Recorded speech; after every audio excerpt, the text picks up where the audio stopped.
అందరికీ praise the lord. అందరు బాగున్నారు కదా? దేవుని కృపలో నేను కూడా బాగున్నాను. ఈరోజు దేవుని వాక్యముగా మత్తయి సువార్త 6వ అధ్యాయము 33వ వచనం.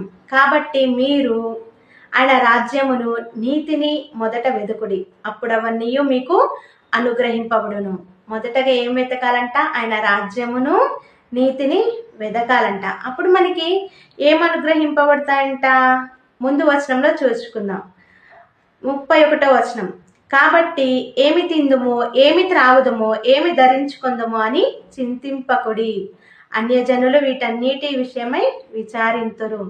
అయితే ఈరోజు దేవుడు మనతో చెప్పుచున్న మాట, ఏం తిందుమో, ఏం త్రాగుదమో, ఏం తినాలని, త్రాగాలని, లేకుంటే ఈరోజుకి వెళ్తుందా లేదా, ఈరోజు కష్టాలు ఎలా, లేకుంటే ఇవన్నీ ఎలా అని మీరు అనుకొనవచ్చు. కానీ దేవుడు మనతో చెప్పుచున్న మాట, ఆయన రాజ్యంలో నీతిని వెతికితే ఇవన్నీ కూడా మనకి అనుగ్రహింపబడతాయంట. మనం దిగులు చెందాల్సిన అవసరం లేదు.